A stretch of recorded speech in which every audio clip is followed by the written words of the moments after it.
Hello and welcome to the Mix Air Rap Podcast. I'm your host, DJ B Wise. This is a podcast where we talk about hip hop from boom bap to trap.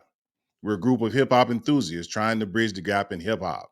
We're back at it again, my hip hop family. I got my hip hop spotlight for you tonight, and I got a real special guest in the building, my man Derron P in the building, Brooklyn's finest. We're going to spotlight our man DJ Clark Kent first. So we're going to jump in real quick with him, see how he doing. What's going on, B Wise? What's going on with you? Oh man, that's what's up. I'm chilling, man. Just glad to show some love to our soldiers, our legends who've been out here on the grind, playing it. Yeah, I know that's right. You Yeah, know. man. So I'm gonna throw it to you. You're gonna give a little bit of your background, let everybody know how clean you are in these streets. Okay, that's cool. Well, welcome everyone. I'm Derron P. Brooklyn born, Brooklyn raised, Brooklyn everything. I am originally from the streets of Crown Heights. On Union Street. I was born and raised there. Was there for 30 years. Me and my friend, my brother, my ace, back in the days, was a gentleman that y'all should know. His name is DJ Clark Kent, well, let me rephrase that. His name was Tony Franklin, and aka DJ Clark Kent. We grew up together, known each other since the third grade, running around like little kids in the third grade, just doing boy stuff, looking under women's dresses and everything like that. We ain't know what we was looking at, and we grew up together on the streets of Union Street. We, I was so intricate in him from when he started doing his beats and doing everything in the basement of his house. We we used to just be down there for days and days and nights, eating pizza and just him doing beats, and me being the, I guess what you call the crate person. I would be one carrying the crates for him, to the different clubs. If anybody knows anything about clubs back in the days in New York, we used to go to the Fun House. We used to go to Underground where he used to play a lot. The Tunnel where he used to play. It was so many clubs that he played at that I was just like sort of his sidekick. It was me, his brother. Yeah, it was a whole bunch of us. I don't know if a lot of people remember. It was also a group. I forgot the name of the group, but it was with a very good friend of mine. His rap name was Elliot Ness, and he used to be involved with what's his name, Chubb Rock, and Herbie Lovebug. So I go back way far, and I'm just appreciative for you, B Wiz, to bring me on, just talk about, DJ Clark Kent, because a lot of people don't know how much of a legend this brother is. He was the one that, let's keep it real. He was the one that brought Jay-Z into the business. Let's put it that way. I remember when he was told me, he was like, yo, D, he was like, let's go to this bar. He was like, I want you to meet somebody, a rapper that I know about. I was like, okay, no problem. So we go to Harlem, go to this bar, and meet this brother, skinny dude. You know, uh, he didn't talk a lot, but he was a cool brother. And then once he got on the mic, I was like, that cat right there, he go be something. That night, that's the night I met him, and we just been doing things, ever since. He introduced me. I remember when Biggie was getting his start, and we was at a hotel. He was doing a show, and he was at a hotel. We was shooting dice together. That's my 2 cents of Biggie, of how this dude was. He was just real, and so was Clark. Clark was very real. He was down to earth. He wasn't one of those dudes that needed accolades, or anything like that. You know, he would do beats for just about everybody. Like I said, from Biggie to Jay-Z. You know, I can't think of Roxanne, Shantae. He used to do beats for Salt and Pepper. He's done so many beats, and one of the things I can say, he was my friend and my brother because he put me on when Dana Dane was coming out, and he wanted me to be Dana Dane's role manager. And I was like, okay. I was like, let's do it. I had no idea what the hell I was doing. What I'm saying, young dude coming into the game, being the role manager, because I remember, like I said back previously, we were in the basement of his house, and Dana would be down there writing his rhymes, getting his beats together. I remember Nightmares of the Night, him writing it, and everything. So those were real good times. Some other times when he used to play at the underground, the people that he used to play for, Latin Quarter, the famous Latin Quarters, where we used to go there all the time. He used to play there all the time, So I've had my share, of being in the music industry. I wasn't that that person to, I guess, kiss butt. So I was like, okay, role manager. People wanted me to do stuff and do that and do that. I was like, nah. I was like, I'm not that dude. So I got out the game. But it was cool. It was cool while it lasted. It was cool. Yeah, that's what's up, man. I appreciate that.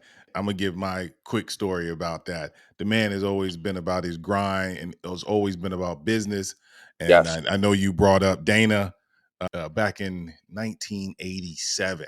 They were touring with UTFO. It was UTFO headlining. Um, I think Heavy D came on first, but Dana and Clark did the opening, Okay. and it was a fun time. We were in Alabama, Okay. and Okay.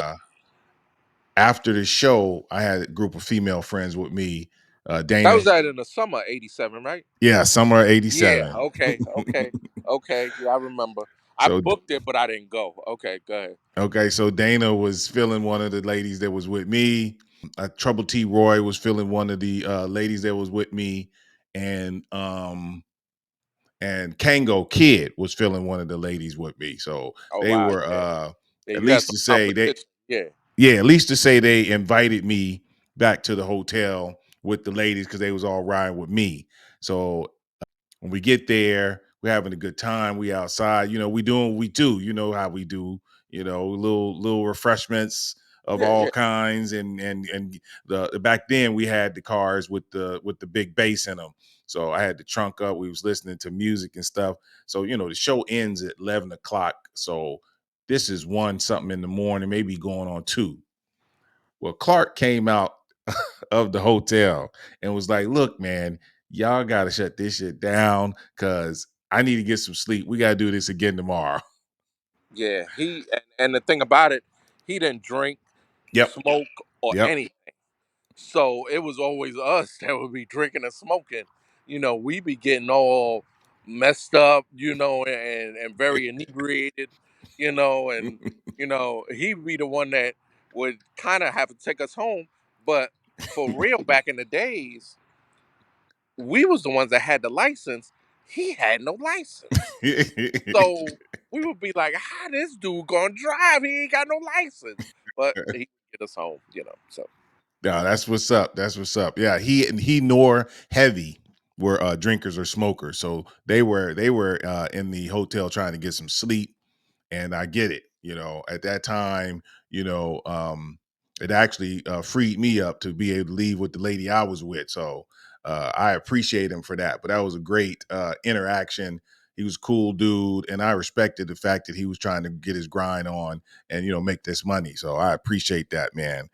I remember Now, I remember another time we were doing Soul Train. That's when we did Soul Train, and we were in California, and the record company gave us a budget. Here's your budget, do what you do, and be done with it. So We get there, it's 3 days, just 3 days. Hmm. 3 days. I think they gave us back then. I think they gave us around 150,000. You Okay.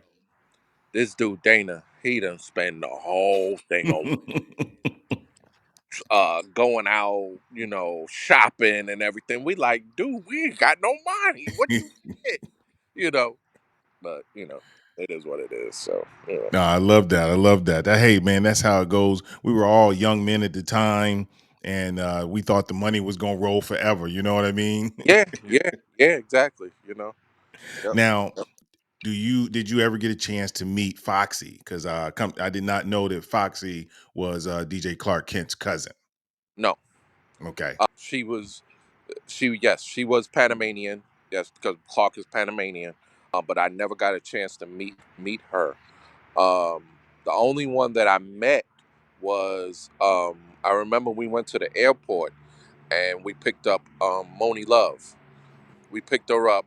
She was fresh from England, and we picked her up from there. And that's the only person that I really like, woman, like I ever met, besides Salt and Pep.